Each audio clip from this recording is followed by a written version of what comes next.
الحمد لله نحمده ونستعينه ونستغفره ونؤمن به ونتوكل عليه ونعوذ بالله من شرور أنفسنا ومن سيئات أعمالنا من يهده الله فلا مضل له ومن يضلله فلا هادي له ونشهد أن لا إله إلا الله وحده لا شريك له ونشهد أن سيدنا وسندنا ونبينا وشفيعنا وهادينا ومرشدنا ومولانا محمدا أحمدا عبده ورسوله أما بعد فأعوذ بالله من الشيطان الرجيم بسم الله الرحمن الرحيم قال الله تبارك وتعالى في كلام المجيد والفرقان الحميد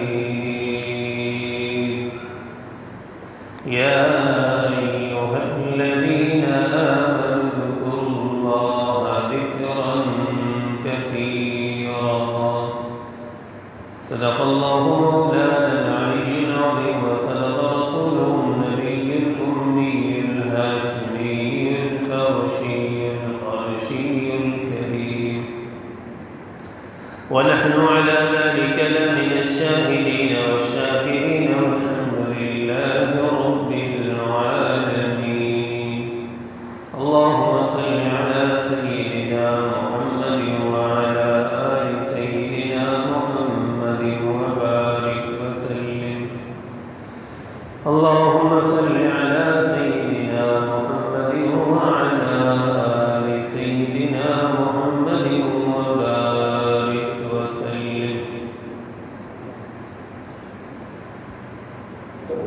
میرے محترم دوستو بزرگوں، آج دنیا میں ہر طرف ہر انسان پریشانی کا شکار ہے۔ کوئی مالی لحاظ سے پریشان ہے، کوئی گھریلو لحاظ سے، کوئی صحت کے حوالے سے، کوئی اولاد کے حوالے سے، کسی نہ کسی پریشانی میں مبتلا ضرور ہے۔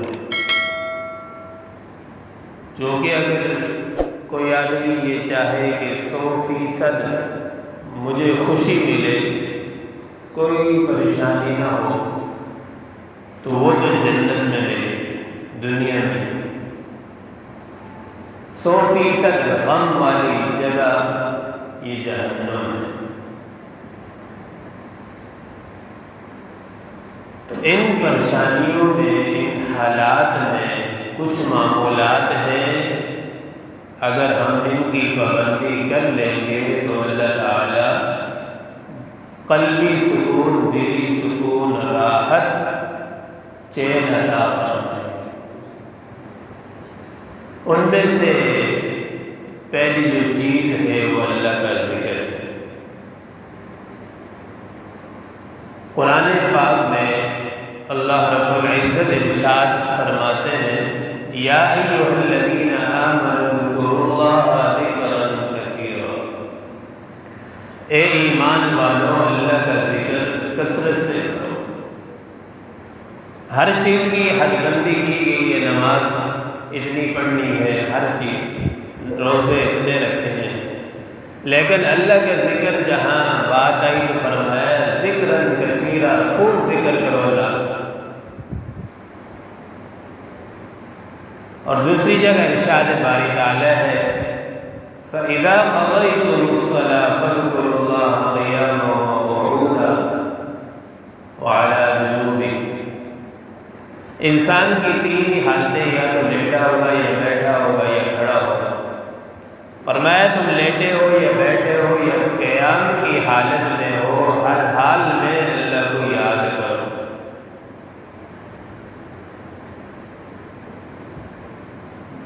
اور ایک اور جگہ ارشاد باری تعالیٰ اللہ رب العزت ارشاد فرماتے ہیں الذین آمنوا وتطمئن قلوبهم بذکر اللہ۔ اللہ تعالیٰ نے اپنی یاد میں جو سکون اور راحت رکھا ہے، حقیقت یہی ہے کہ وہ دنیا کی کسی چیز میں، مال و دولت میں، کسی چیز میں کوئی سکون نہیں ہے۔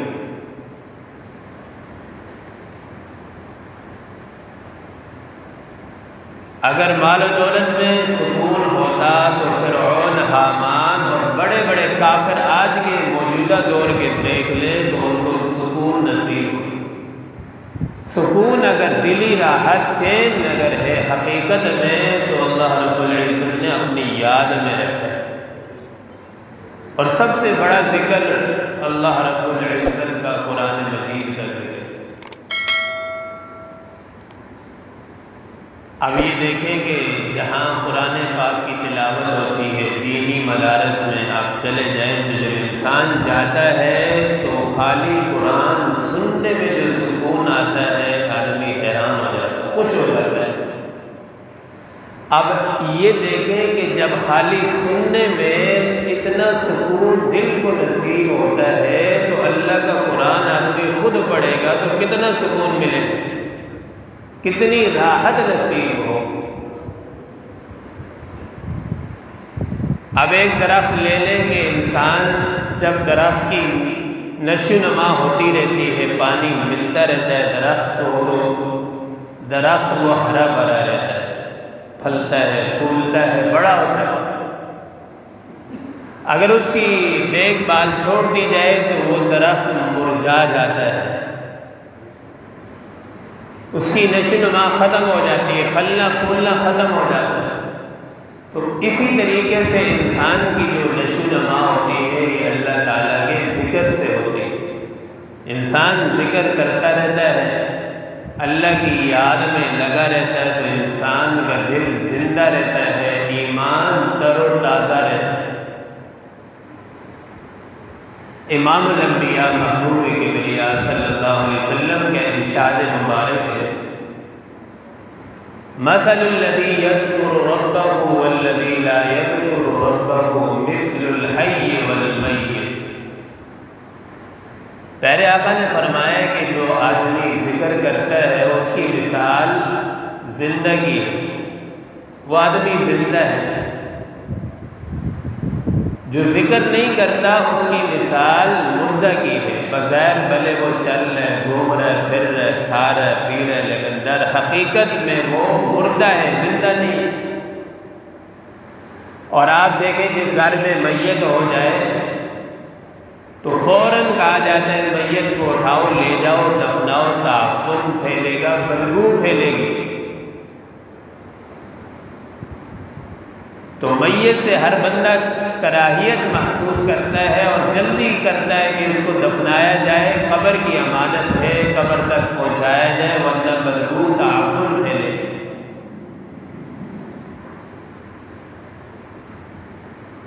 تو جب آدمی ذکر کرتا ہے وہ در حقیقت زندہ ہے، اللہ رب العزت کے ہاں اس کا بڑا مقام ہے۔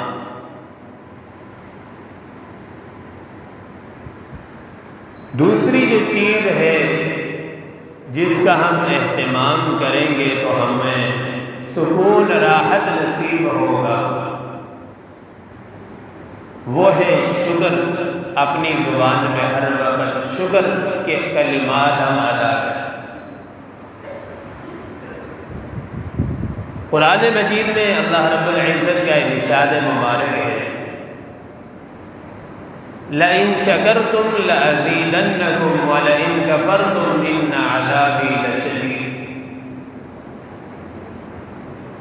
اگر تم یہ چاہتے ہو کہ تمہیں تمہاری نعمتوں میں اضافہ کیا جائے، بڑھا دی جائے، تو اللہ پاک ارشاد فرماتے ہیں لَإِن شَكَرْتُمْ لَأَزِيدَنَّكُمْ، اگر تم شکر کرو گے تو شکر کی وجہ سے تمہاری نعمتیں بڑھا دی جائیں گی، اضافہ ہوگا۔ وَلَئِن كَفَرْتُمْ إِنَّ عَذَابِي لَشَدِيدٌ، اور اگر ناشکری کرو گے تو ناشکری کی سزا یہ ہوگی کہ تمہاری نعمتوں کو کم کر دیا جائے۔ اور آج کل ماحول کی گندگی کی وجہ سے اکثر حضرات کے زبان پر ناشکری کے الفاظ، کلمات اور پھر ہر وقت منہ پر گالم گلوچ یہی الفاظ چڑھے۔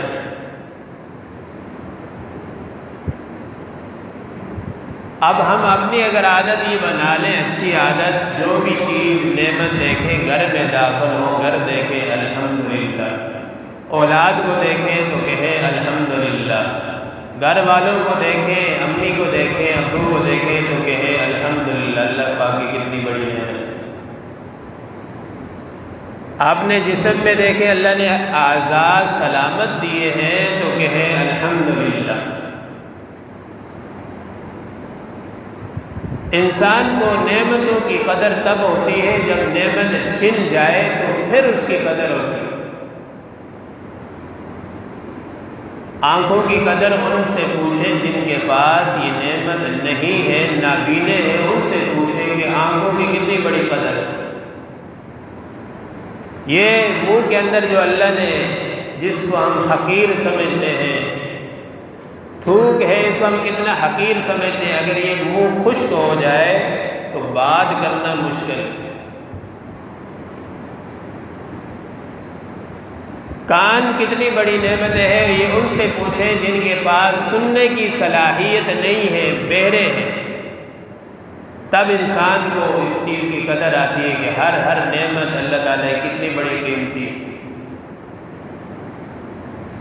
شکر کی تو دو قسمیں ہیں، ایک یہ کہ آدمی جو نعمتیں اللہ نے دی ہے ان نعمتوں کو اللہ رب العزت کی نافرمانی میں استعمال نہ کرے، یہ بھی شکر کی ایک قسم ہے۔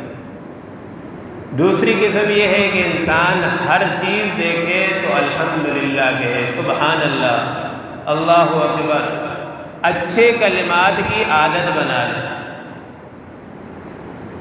ورنہ یہی ہوتا ہے کہ جب انسان کی موت آتی ہے، آخری وقت جب آتا ہے تو جو انسان کے زبان پر کلمات اکثر آتے رہتے ہیں تو مرتے وقت اللہ پاک کی پناہ وہی کلمات پھر منہ پر جاری ہو۔ بکواسات اگر پوری زندگی بکواسات بکتے رہیں گے تو مرتے وقت بھی زبان پر بکواسات آئیں گے۔ اولاد کو گالی دینا، گھر والوں کو گالی دینا، ہر چھوٹی چھوٹی بات پر، یہ انسان ہے یا درندہ ہے؟ یہ انسان کی صفت تو نہیں ہے ہر بات پہ لڑنا، ہر بات پہ غصہ کرنا، یہ جانوروں کی صفت ہے، انسان کی نہیں۔ ہمارے پیارے آقا صلی اللہ علیہ وسلم کو تو اللہ نے بڑے عظیم اخلاق سے نوازا۔ آپ صلی اللہ علیہ وسلم کے متعلق آتا ہے، حضرت انس فرماتے ہیں کہ میں نبی کریم صلی اللہ علیہ وسلم کی خدمت میں 11 سال رہا، 11 سال کے عرصے میں کبھی بھی نبی کریم صلی اللہ علیہ وسلم نے مجھے ڈانٹا بھی نہیں اور کسی بات پر بلیک میل بھی نہیں کیا۔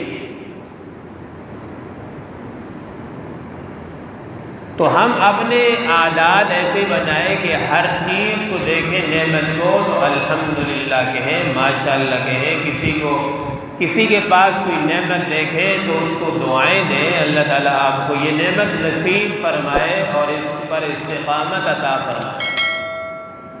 تیسری چیز ہے استغفار ہم کریں گے تو استغفار سے یہ ہوگا کہ ہمیں گناہوں کی بھی معافی ہوگی اور دل کو سکون ملے گا۔ قرآن مجید فرقان حمید میں اللہ رب العزت ارشاد فرماتے ہیں فَقُلْتُ اسْتَغْفِرُوا رَبَّكُمْ إِنَّهُ كَانَ غَفَّارًا۔ تمہیں رزق کی تنگی کی پریشانی ہے، رزق تنگ ہے، کاروبار نہیں چل رہا، گھریلو معاملات میں زندگی سے تنگ ہے، گھریلو پریشانیاں ہیں، خواہ کسی طرح کی بھی کوئی بھی پریشانی ہو تو اللہ پاک فرماتے ہیں فَقُلْتُ اسْتَغْفِرُوا رَبَّكُمْ إِنَّهُ كَانَ غَفَّارًا، تم اپنے رب سے استغفار کرو۔ اولاد نہیں ہے، اولاد اللہ پاک عطا فرمائے گا۔ رزق نہیں ہے، رزق مل جائے گا۔ بارشیں نہیں ہو رہی تو اللہ تعالیٰ تمہیں استغفار کی برکت سے بارش عطا فرمایا۔ گویا ہے کہ ہمیں قرآن مجید کی آیت مبارکہ سے یہ بات سمجھ آئی کہ کسی قسم کی بھی پریشانی ہو، جب ہم استغفار کریں گے اللہ رب العزت ہماری پریشانیوں کو دور فرمائیں، بڑے سے بڑا مسئلہ ہو دور فرمائیں۔ اور چوتھی چیز ہے دعاؤں کا اہتمام کریں۔ دعا یہ مومن کا ہتھیار ہے، کوئی بھی پریشانی لاحق ہو انسان اپنے رب کے حضور دعا کرے، ہر پریشانی دور ہوتی ہے اور دعائیں اللہ رب العزت قبول فرماتے ہیں۔ ایک بات یاد رکھیں کہ بہت سارے حضرات کا یہ کہنا ہوتا ہے کہ ہماری دعائیں قبول نہیں ہوتی، یہ غلط ہے۔ قرآن میں اللہ پاک خود فرماتے ہیں کہ ادعونی استجب لکم، تم دعائیں مانگو میں تمہاری دعائیں قبول کروں۔ ہاں یہ بات ضرور ہے کہ ہمارے مانگنے میں کمی ہے، اللہ رب العزت قبول فرماتے ضرور ہے۔ اور بہت ساری دعائیں ایسی ہوتی ہیں کہ اللہ پاک بندے کی دعاؤں کو ذخیرہ فرما لیتے ہیں۔ کچھ دعائیں آخرت میں میدان حشر میں اللہ رب العزت اس کے بندے کو بہت ساری نعمتیں عطا فرمائیں، اور قیامت کا دن ہوگا جب بندہ دیکھے گا مجھے اللہ تعالیٰ نے فلاں فلاں دعا کے بدلے میں یہ عطا فرمایا، پھر بندہ تمنا کرے گا کہ کاش دنیا میں کوئی بھی دعا قبول نہ ہوتی، سب کا بدلہ مجھے اللہ رب العزت آخرت میں عطا فرمایا۔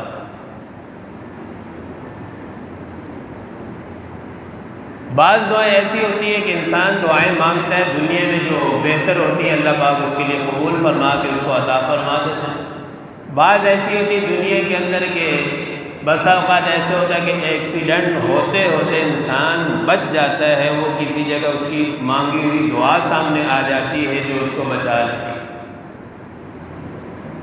بہت دفعہ ایسے ہوتا ہے نا کہ ابھی یہ ایکسیڈنٹ ہوتے ہوتے میں بچ گیا، یہ مصیبت آتے آتے رک گئی، وہ کیا ہوتا ہے پیچھے دعائیں ہوتی ہیں، جو دعائیں مانگی گئی ہوتی ہیں اللہ پاک ذخیرہ فرما دیتے ہیں، پھر وہ مصیبت کے وقت مشکل وقت کام آتی ہے۔ حدیث مبارکہ میں آتا ہے نا من فتحت ابواب الدعاء، جو جس کے لیے دعاؤں کے دروازے کھول دیے جاتے ہیں، فتحت لہ ابواب الرحمہ، تو اللہ تعالیٰ اس کے لیے رحمت کے دروازے کھول دیتے ہیں۔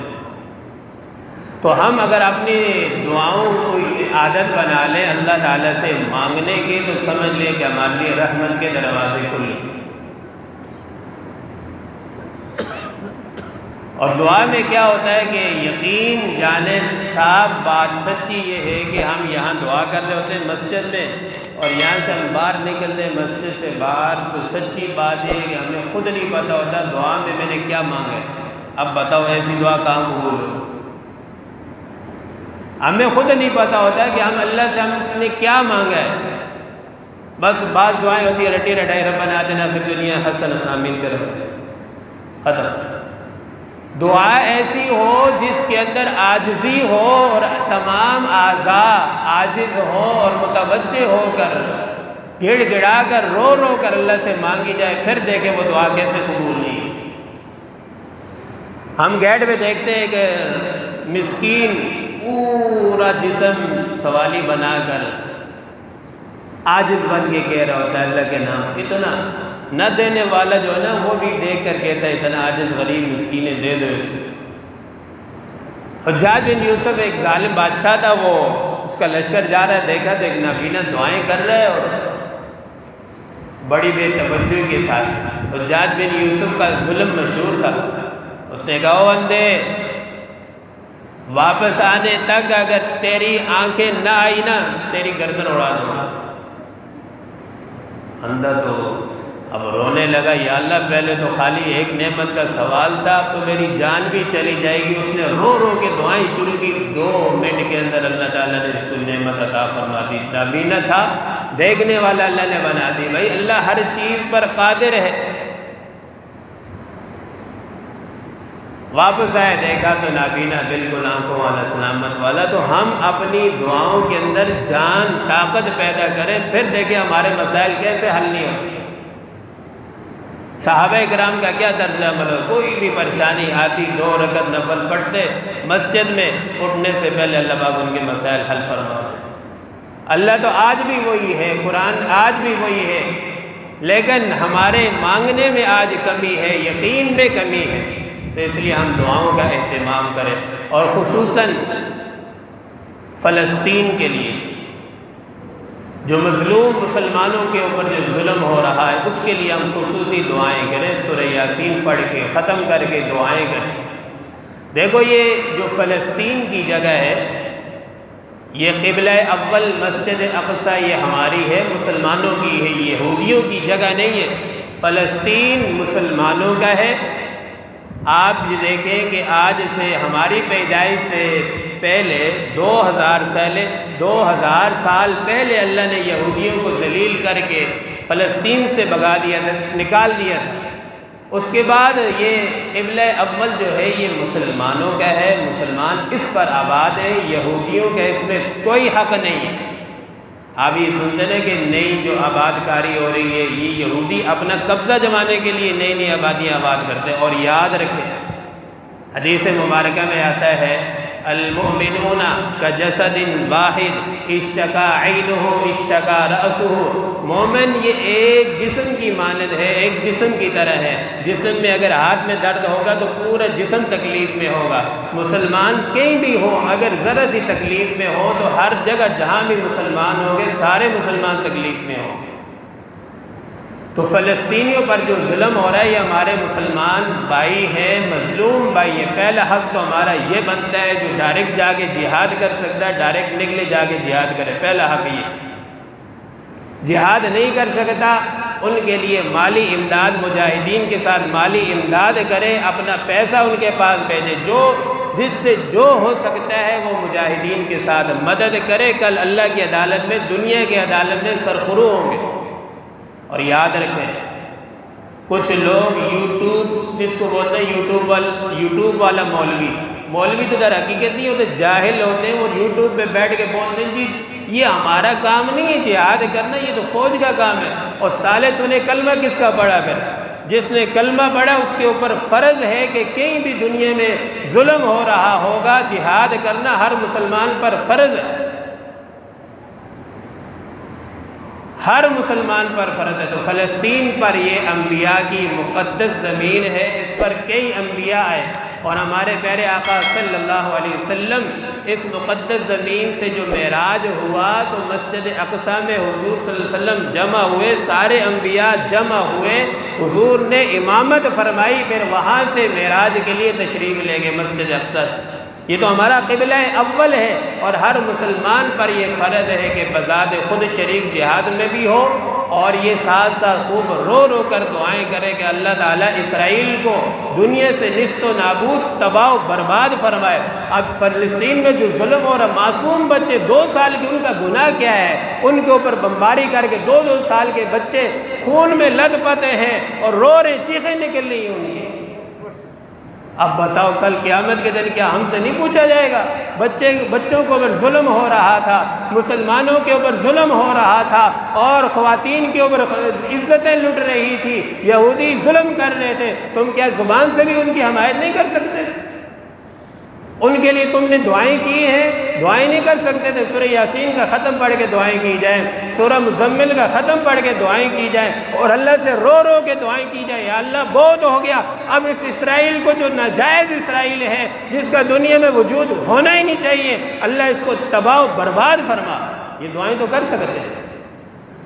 اللہ مظلوم فلسطینی مسلمانوں کی مدد فرما اور اسرائیل کو تباہ و برباد فرما۔ ہر نماز کے بعد ہر وقت دعائیں کرے، اللہ تعالیٰ مسلمانوں کی مدد فرمائے، اسرائیل کو تباہ و برباد فرمائے، نیست و نابود فرمائے، پورے کفر کو اللہ تعالیٰ تباہ و برباد فرمائے۔ اب یہ دیکھیں نا، امریکہ آ گیا، اس کو کوئی دہشت گرد نہیں کہتا، کوئی مسلمان ملک اٹھتا ہے تو یہ دہشت گرد ہے، تم اپنے اسرائیل والوں اسکول کے اندر بچوں کو 4 سال کے بچوں کو 10 سال کے بچوں کو ٹریننگ دو، وہ دہشت گرد نہیں ہے۔ ادھر یہ اپنا حق لینے کے لیے اگر کوئی مسلمان کلاشن اٹھاتا ہے اس کو دہشت گرد کہتے ہو؟ دہشت گرد پورا کفر دہشت گرد ہے، مسلمان دہشت گرد نہیں ہے، مسلمان اپنا حق لینے والے۔